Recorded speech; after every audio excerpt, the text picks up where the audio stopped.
Bienvenidos al aula virtual de Química del ingreso a la Facultad de Ciencias Médicas. En esta clase veremos la parte número 4 de la unidad número 2, estructura atómica, tabla periódica y uniones químicas.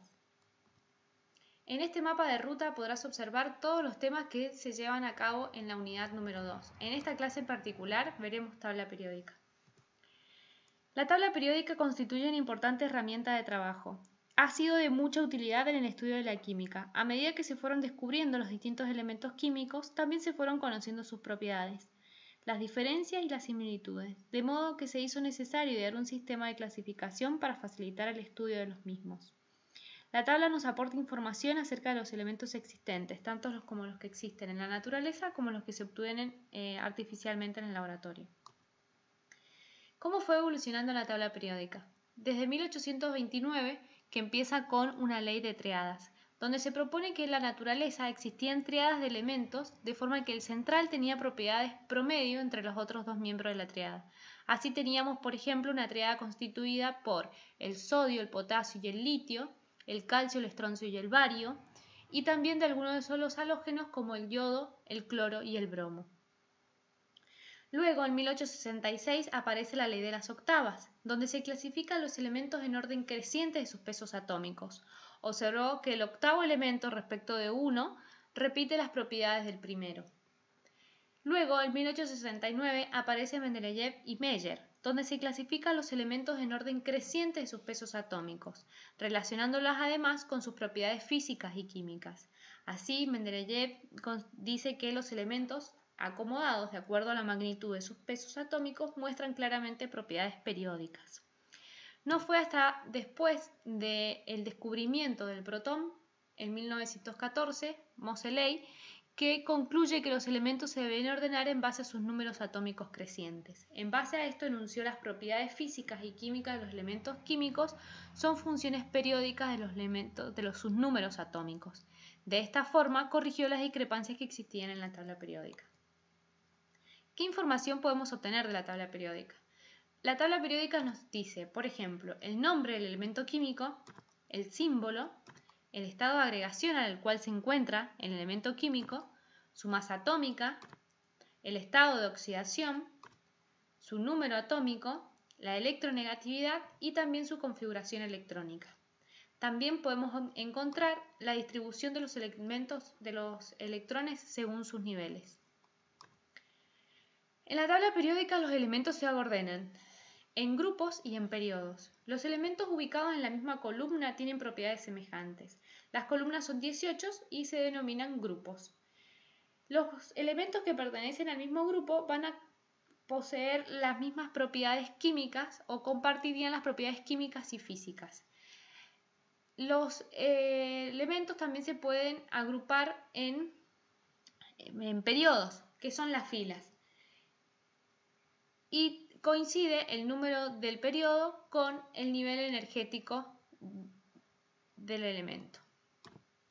Entonces vamos a tener, según 18 grupos, desde el 1, 18 columnas, también los podemos dividir en los representativos, que son los elementos del grupo A, grupo 1, grupo 2, grupo 3, 4, 5, 6, 7 y 8A.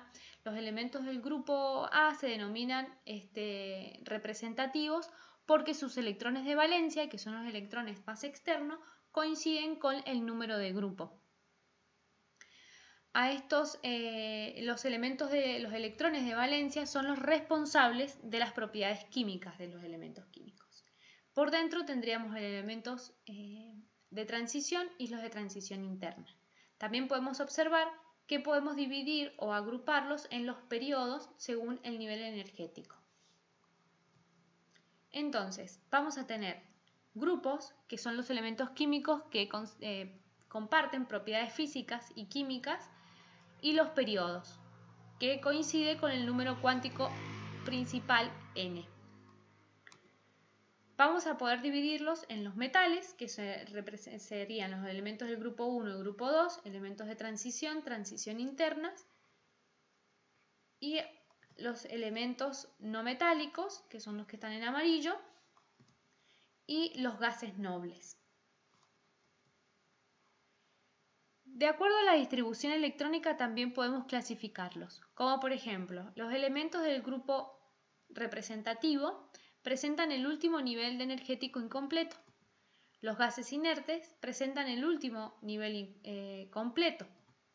Los elementos de transición van a presentar dos últimos niveles incompletos y los de transición interna 3.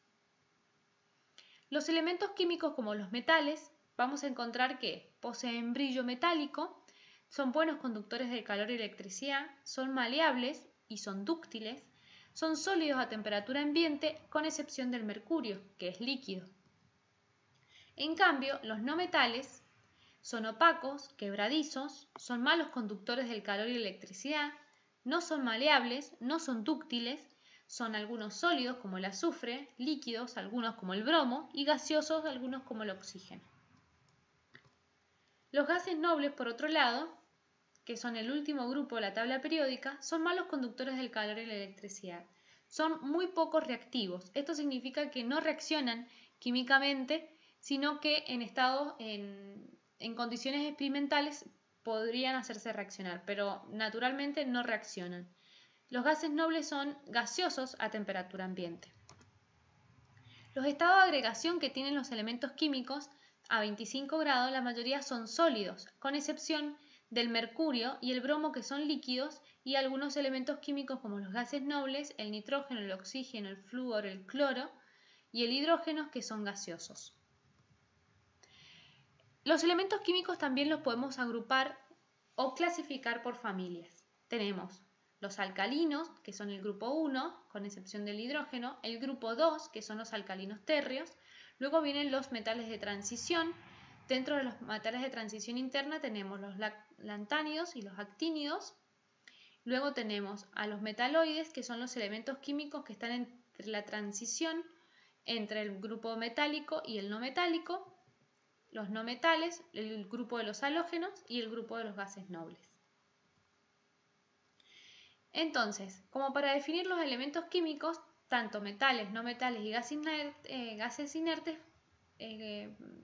comparten propiedades físicas. Por ejemplo, los metales son buenos conductores del calor, son sólidos, dijimos a excepción del mercurio, poseen un brillo característico, son moléculas monoatómicas, son dúctiles y maleables y forman iones positivos, es decir, cationes. Los no metales son malos conductores del calor y electricidad, algunos son sólidos, otros son líquidos y otros gaseosos, no presentan brillo, son moléculas bi o poliatómicas, son quebradizos en estado sólido y forman iones negativos, aniones. Los gases inertes son malos conductores del calor y electricidad, son gases a temperatura ambiente, son moléculas monoatómicas y no se ionizan. En cuanto a las propiedades químicas, los metales se combinan fácilmente con el oxígeno para formar los óxidos básicos, se combinan dificultosamente con el hidrógeno para formar hidruros metálicos. Los no metales se combinan fácilmente con el oxígeno para dar óxidos ácidos y se combinan fácilmente con el hidrógeno formando hidruros no metálicos. En cambio, los gases inertes tienen total inactividad química, prácticamente no se combinan con otros elementos. Espero que haya sido de ayuda. No te pierdas la continuación de esta clase.